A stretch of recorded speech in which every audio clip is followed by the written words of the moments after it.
Le fonds Paul Collar, donc conservé à l'Université de Lausanne, représente aujourd'hui la source la plus complète pour comprendre et restituer le sanctuaire de Balchamine à Palmyre, aujourd'hui complètement détruit. Photographies, dessins, plans, carnets de fouilles sont conservés et prêts à être exploités. La journée thématique organisée par l'Académie des inscriptions et belles-lettres autour du site de Palmyre permet notamment d'attirer l'attention des spécialistes sur l'existence de ce fonds d'archives auquel les événements ont conféré une valeur inestimable. L'équipe en charge de l'étude de cette documentation prévoit désormais sa numérisation. Grâce aux données disponibles, l'espoir subsiste d'identifier les blocs épars du sanctuaire détruit. Nous remercions donc très chaleureusement les organisateurs de cette journée pour la possibilité qui nous a été offerte de présenter cette documentation. Quelques mots sur la vie et l'œuvre de Paul Collar tout d'abord. En préambule, j'aimerais rappeler les circonstances qui ont amené l'archéologue suisse Paul Collar à diriger la première grande mission archéologique suisse en dehors des frontières nationales. On peut évoquer la carrière de Paul Collar sans mentionner Henri Seyrig. Ce dernier avait été nommé en 1929 directeur général des Antiquités de Syrie et du Liban sous le mandat français. Il fut aussi le fondateur et le directeur de l'Institut français d'archéologie du Proche-Orient. Et c'est donc Henri Seyrig, alors directeur des Antiquités du Haut-Commissariat de France en Syrie, qui va tout d'abord confier à Paul Collar la fouille et l'étude de l'autel monumental de Baalbek au Liban. Nous sommes en 1938. Cet ensemble monumental compte parmi les réalisations architecturales les plus imposantes de l'Empire romain, et l'état que nous le connaissons aujourd'hui correspond vraisemblablement à celui du milieu du IIIe siècle après Jésus-Christ. En 1953, peu après la Seconde Guerre mondiale, sur l'appel d'Henri Seyrig, donc, l'archéologue suisse Paul Collar, archéologue et photographe, vous voyez ici comme il joue avec la perspective pour se présenter sur l'autel. Paul Collar est chargé par l'UNESCO d'inventorier les biens culturels de la Syrie et du Liban. Il profite de cette mission pour nouer des contacts avec les autorités archéologiques syriennes. L'année suivante, en 1954, il prend la route, non sans peine, pour commencer les débuts de l'exploration du sanctuaire de Balchamine à Palmyre par une mission d'archéologues suisses soutenue par le Fonds national de la recherche scientifique. Deux autres campagnes suivront, 1955 et 1956, avec une ultime campagne en 1966 pour des contrôles avant la publication finale. En tout et pour tout, la fouille durera une vingtaine de semaines. Le sanctuaire de Balchamine se situe au nord de la ville antique. Il est dédié au Seigneur des cieux, une divinité du nord-ouest sémitique. Le sanctuaire connut une importante évolution, environ entre 20 après Jésus-Christ et l'inauguration de son temple tétrastyle en 130 de notre ère, à l'époque donc de l'empereur Hadrien. La nature de ce dieu, Balchamine, se révèle au travers de ces inscriptions qui le désignent comme un maître suprême. Son nom grec est Zeus Hypsistos, maître du monde, maître des cieux, donc il gouverne le soleil, Malakbel, et la lune, Alikbol, que l'iconographie nous montre comme étroitement liés à sa personne. En tant que maître des cieux, il est symbolisé par un aigle éployé régnant sur les astres, et vous avez ici en bas à droite la photographie du fragment droite de ce linteau aux aigles. Il est ainsi le chef d'une triade divine différente de celle de Bel. Il est de plus le dieu qui amène les pluies et assure les récoltes. Je cite ici Collar, « La foudre qu'il brandit dans sa main n'est pas l'image d'une puissance terrifiante, mais le rappel des pluies fécondes dont s'accompagnent les orages qui font reverdir le désert et empêchent les sources de tarir. Dans une région comme Palmyre, où le commerce est surtout caravanier, il assure donc à ses fidèles, qui sont éleveurs ou cultivateurs, de les préserver de la sécheresse. Il fait donc aussi l'objet d'un culte agraire, symbolisé par le port d'un bouquet d'épis et de fruits ou d'une vigne pleine de grappes. Le complexe architectural qui lui est dédié comprend 3 cours à portiques, une salle de banquet et la cella. De cette partie sainte, il ne demeurait que le pronaos et le naos. La cella se présentait sous forme d'un petit bâtiment de 15 mètres de long sur 10 de large. Les 6 colonnes qui entouraient le pronaos étaient ornées de chapiteaux corinthiens qui comportaient des consoles et des statues et des inscriptions. La disposition interne était particulière et typique de l'architecture religieuse orientale, puisque le naos était divisé en 3 thalamos ou aditons, avec un décor en trompe-l'œil de fausses portes et de fausses fenêtres. Nous y reviendrons. Je montre juste ici une des photographies au moment de la première campagne avec l'utilisation de ces wagonnets d'Écoville. Et Paul Collar les a utilisés uniquement pendant la première saison de fouilles. Ensuite, il trouvait que ce n'était pas pratique. Et donc, ça nous permet de dater les photographies partout où il y a les wagonnets qui sont utilisés. C'est donc que nous sommes en 1954. La grande réussite de Paul Collar à Palmyre réside dans le fait d'avoir démonté les structures byzantines, le temple ayant été transformé en église au cours du 5e siècle. Collar put cependant identifier les 53 blocs sculptés qui composaient le thalamos à l'intérieur du temple. Cette découverte apporta des informations précieuses sur la pratique des rites palmyréniens. Le thálamos du temple se présente donc comme une structure indépendante, posée dans la cella, mais sans lien architectonique avec elle. C'est à ce titre une construction tout à fait remarquable. Dans son article « Reconstruction du thálamos du temple de Balchamine » en 1970, Pollard écrit « Au cours de l'excursion qu'ils ont faite à Palmyre le 16 octobre 1969, les participants du 9e Congrès international d'archéologie classique ont eu l'occasion d'admirer les premiers, le thálamos du temple de Balchamine, reconstruit à l'intérieur de la cella. La reconstruction venait alors tout juste d'être achevée par les soins de Dumas, directeur des services de restauration de la Direction générale des antiquités et des musées de la République arabe syrienne, et Khaled Assad, conservateur du musée de Palmyre, et M. Saleh Taha, maître maçon. Il vaut aussi la peine de mentionner les recherches épigraphiques de Christiane Dunant, qui fut pendant plusieurs années conservatrice du département des antiquités gréco-romaines du musée d'art et d'histoire de Genève. C'est elle qui publie en 1971 le corpus des inscriptions du temple de Balchamine, et dans l'avant-propos de sa publication, elle note « Parmi ces nombreux soutiens, nous voudrions exprimer particulièrement nos remerciements à M.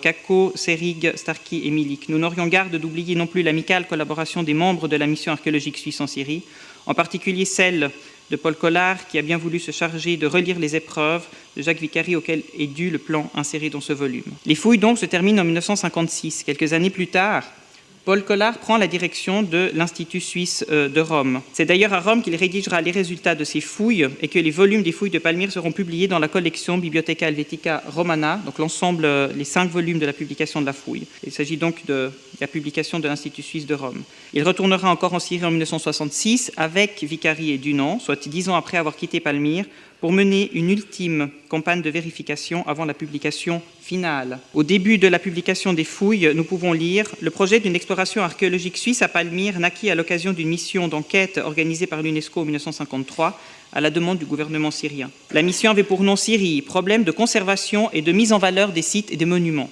L'empressement avec lequel il fut accueilli en Syrie par le directeur général des antiquités, M. Selim Abdul-Haq, qui voulut bien lui assurer l'agrément des autorités de son pays, en Suisse par le Fonds national de la recherche scientifique, qui accepta de fournir les moyens nécessaires, en rendit rapidement la réalisation possible. Enfin, le patronage de l'Université de Genève, dont pouvaient se réclamer la plupart des membres de l'expédition, se révéla fort utile. Après la mort de Collard en 1981, ses héritiers remettent au professeur Pierre Ducret le fonds photographique de leur père, en souvenir de l'attachement que ce dernier portait à l'Université de Lausanne. Pierre Ducret, alors doyen de la faculté des lettres, confie le fonds Collard à l'Institut d'archéologie et d'histoire ancienne de l'université, à charge pour ce dernier de le valoriser. L'Institut suisse pour la conservation de la photographie a numérisé premièrement plus de 3000 négatifs souples originaux de Paul Collard entre 2003 et 2004. Les originaux sont conservés aujourd'hui aux archives de l'Université de Lausanne. Ils sont accessibles en ligne. Des tirages sont reproduits dans les albums photographiques patiemment constitués par Paul Collard avec l'aide de sa femme Madeleine. Le financement de ce premier projet de numérisation a été assuré par Memoriave, qui est l'association pour la sauvegarde de la mémoire audiovisuelle suisse,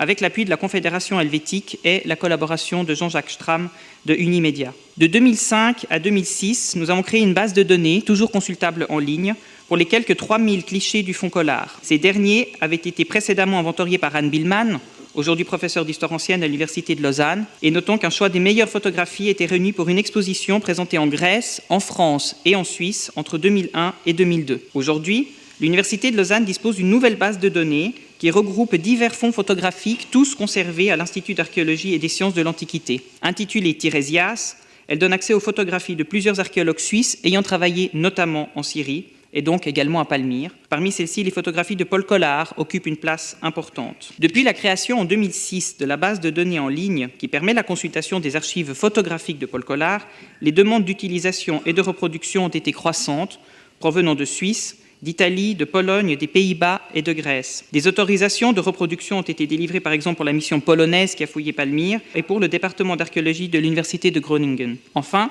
une partie des photographies inédites de Palmyre seront présentées dans la Special Collection sur le ArcNet dès l'été 2017. C'est une plateforme qui est en fait le résultat d'un partenariat entre la Trust Aga Khan pour la culture et le MIT de Massachusetts Institute of Technology. Une dizaine de publications ont également vu le jour, ainsi que 7 expositions. Plus récemment, une thèse de doctorat a étudié la documentation qui concernait les niveaux tardifs de la fouille, intitulée Late Antique and Early Islamic Palmyra, An Archaeological and Historical Reassessment. Enfin, notons qu'une table ronde était organisée encore à l'Institut suisse de Rome sous le titre Il Tempio Distrutto le 15 février 2016. La notoriété du fonds de Paul Collard nous a permis d'accéder entre 2015 et 2016 aux archives privées de Luc Boissonnat, le petit-fils du célèbre photographe genevois Frédéric Boissonnat. Luc Boissonnat avait participé avec son épouse aux campagnes de Paul Collard à Palmyre. Parmi ces documents se trouvent une centaine de diapositives sur plaques de verre. L'apport de cette documentation photographique relative à Palmyre constituait un apport important au fonds Collard, dont il a enrichi l'intérêt et la valeur. Nous avons donc procédé à une numérisation en haute définition d'une centaine des clichés conservés par Luc Boissonnat et les avons intégrés dans le fonds. Nous exprimons ici notre gratitude à M. Luc Boissonnat. Outre les documents photographiques, les archives de Paul Collard se composent aussi du matériel scientifique des fouilles de Baalbek au Liban et du sanctuaire de Baal Shamin à Palmyre. Tous les originaux, les albums, négatifs et plans sont conservés dans des conditions optimales à l'Université de Lausanne. Avec la destruction à l'explosif le 23 août 2015 du temple de Baal Shamin, le fonds Paul Collard est devenu l'une des meilleures sources permettant de documenter le sanctuaire détruit. Sa valeur est particulièrement importante pour tous les futurs projets de restauration, d'identification de blocs de pierre ou de reconstitution utilisant la 3D par exemple. La documentation sur le sanctuaire est donc de nature variée. Pour les clichés que je vous présente ici, je remercie donc le professeur Michel Gawlikowski qui nous les a gentiment donnés. Je propose de faire un rapide inventaire maintenant de la documentation du fonds Collard. À l'intérieur du fonds Collard, nous conservons notamment les originaux des plans publiés. Ces derniers sont conservés sur papier calque, parfois avec la mention des niveaux d'occupation. Nous avons aussi les plans qui ont des calculs en couleur et les niveaux marqués en couleur, alors qu'à l'intérieur de la publication, tous les plans ont été publiés en noir et blanc.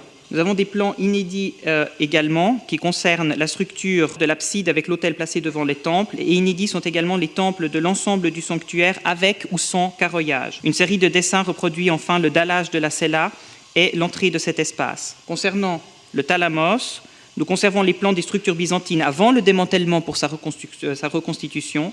On note aussi la présence de 7 dessins qui comportent les numéros des blocs ainsi que les plans des différents niveaux du thálamos au moment de l'entablement, mentionnant également les numéros attribués aux blocs au moment de la fouille. La documentation concerne évidemment aussi tout le matériel épigraphique avec les photos, les relevés et les carnets de notes de Christiane Dunant, mais également les carnets de fouilles et de notes de Paul Collard qui inscrivait quotidiennement dans ses propres carnets l'évolution du chantier, prenant systématiquement soin de mentionner les trouvailles archéologiques, auxquelles il donnait évidemment tout de suite un numéro de fouille. Les blocs d'architecture, les inscriptions et les objets étaient ainsi directement répertoriés avec un numéro de fouille qui permet leur identification. Lorsque cela était nécessaire, Collard ajoutait de photographies de petites dimensions. Si le texte de Collard apparaît sur les pages de droite, les notes épigraphiques de Christiane Dunant étaient ajoutées sur la gauche. Il reste encore de nombreuses photographies inédites que nous n'avons pas encore numérisées, celles des pièces d'architecture qui comportent les numéros de la fouille, celles des sculptures, celles des éléments du thálamos au moment du démantèlement de la structure byzantine et celles qui montrent aussi partiellement les travaux d'Anastylose. On relève enfin plusieurs photographies de l'Anastylose par Bobovi entre 1956 et également pendant la dernière campagne de 1966. On note la présence de photographies de divers blocs de pierre avec les numéros attribués lors des fouilles, qu'il s'agit de chapiteaux, des bases, des fûts et des créneaux. Précisons aussi que Paul Collard avait pris soin de photographier le thálamos du temple de Bel et divers éléments du plafond ainsi que des photographies de la triade palmyrénienne. Il reste donc diverses photographies qui mélangent les 3 campagnes de fouilles, ce qui rend leur classement difficile. Finalement, mentionnant les clichés des tombeaux, les Grabanlage au nord-ouest de la Zella et de leurs fouilles par Rudolf Fellmann, ainsi que les photos des divers petits objets photographiés par Christiane Dunant. D'une valeur scientifique moindre, enfin, pour les travaux de reconstitution ou d'identification à venir, mais non moins importants pour leur valeur documentaire, on compte des photographies qui illustrent la vie de l'archéologue sur le chantier, avec les villageois, des officiels ou des visiteurs. La sculpture du sanctuaire a aussi été largement photographiée, datée majoritairement de la dernière campagne de 1966. Les clichés ont donc été réalisés au cours de cette campagne préparatoire pour la publication. Cette campagne se caractérise en effet par un petit nombre de travaux dans le terrain, mais par un important travail sur le matériel, l'inventaire et le catalogage des petits objets. Dans les 2 premiers volumes de la publication du sanctuaire, on s'aperçoit que des numéros avaient été attribués aux sculptures. Lors du premier inventaire des documents que nous avons réalisé à l'Université de Lausanne au printemps dernier avec l'aide du professeur Rolf Stucky, nous avons effectivement observé que dès la fin de la fouille par Paul Collard, un catalogue existait pour la sculpture. C'est ce même catalogue qui a été repris par Stucky pour sa publication de 2000. On conserve donc, pour les blocs sculptés, normalement un premier numéro de fouille, puis un numéro de catalogue. Pour les pièces qui sont entrées au musée, on trouve aussi l'ajout d'un numéro d'inventaire attribué directement par le musée. Lors de la publication de la sculpture par Rolf Stucky, ce dernier a procédé à quelques modifications d'identification et de classement, mais en gros, le catalogue reste inchangé. Un certain nombre de fragments ont été laissés sans étude après la fouille. Ils n'ont donc pas de numéro dans le catalogue des sculptures et donc pas de numéro d'inventaire attribué par le musée. Toujours lors de l'inventaire dressé à Lausanne au printemps 2016, il est apparu que certains blocs n'étaient pourvus d'aucun numéro. Les photographies sont donc très précieuses pour permettre leur identification. Les plus belles sculptures avaient été transférées donc dans les salles d'exposition du musée de Palmyre, c'est le cas par exemple du linteau aux aigles, les autres dans le sous-sol du musée ou dans ses dépôts. Les blocs qui n'avaient pas été transférés au musée avaient été remontés pendant les travaux d'anastylose. Après la destruction du monument, les photographies des blocs et celles des travaux d'anastylose seront précieuses pour une reconstruction ou une restauration éventuelle. Actuellement, et grâce aux informations fournies par la mission polonaise qui avait été dépêchée sur place au moment de la libération de la ville, de la première libération, on sait que le sous-sol du musée est rempli de pierres que Daesh y a jetées. La documentation de Paul Collard permettra de reconnaître certains blocs parmi cet amoncellement de débris. Je remercie encore ici les membres de la mission polonaise et je vous montre juste quelques clichés. Vous avez ici donc la salle d'Alat avant et la salle d'Alat après. L'aile ouest du musée avec au fond, vous reconnaîtrez donc le linteau aux aigles que vous avez vu sur la photo au moment de son dégagement. Voilà le lion devant le musée. Et nos collègues Markowski qui travaillent au musée donc en avril 2016, voilà à quoi peut ressembler le travail lorsqu'on doit essayer de recomposer avec le pulse de fragments. Quelques mots enfin sur les projets de valorisation donc, des archives. La suite à donner au projet consiste à présent à numériser les plans, les photographies encore inédites et celles des blocs sculptés des inscriptions, de même que les carnets et toutes les notes de Paul Collard et de son équipe. Cette documentation pourra alors servir à l'identification des blocs du sanctuaire aujourd'hui détruits, tant sur le site qu'au musée, comme nous l'avons vu. Les notes et les copies d'inscriptions pourront servir à l'identification, mais aussi à la restauration d'une partie des structures. Un partenariat avec l'École polytechnique fédérale de Lausanne et le professeur Frédéric Kaplan permettra de bénéficier de la technologie développée dans le cadre du projet Venice Time Machine. Ce projet permet, sur la base de numérisation de centaines de milliers de documents photographiques et textuels, d'offrir une simulation historique et géographique de la ville de Venise. Dans le cadre de Palmyre, la Venise des Sables, le projet permettrait par la réalité augmentée d'offrir des reconstitutions par époque, soit au 1er siècle quand le sanctuaire s'établit, au 2e siècle quand le sanctuaire atteint sa plus grande expansion, ou à l'époque byzantine lorsqu'il y a une église sur le site, ou encore à l'époque arabe quand les habitations occupaient les différentes cours du sanctuaire. On pourrait ainsi visualiser en 3D les différents niveaux d'occupation de la zone du sanctuaire, sans réfléchir aux possibilités de restauration sur le site même. Et il serait possible ainsi de suivre l'évolution des fouilles campagne après campagne. Ici, pour illustrer, c'est juste une reconstitution hypothétique en 3D pour le temple de Bel. Le nouveau projet de numérisation est possible grâce au financement de l'Office fédéral de la culture et de la Fondation Husseini basée à Genève. En tant que responsable du projet, nous superviserions les travaux de numérisation et de photographie opérés dès la fin 2017. Nous procéderons ensuite, durant l'année 2018, à l'inventaire et à l'identification de toutes les données saisies. Nous espérons ensuite exploiter les données en partenariat avec l'École polytechnique fédérale de Lausanne pour une restauration éventuelle, mais surtout afin de permettre une reconstitution virtuelle et complète du sanctuaire de Balchamine à travers son histoire. Et je vous remercie pour votre attention.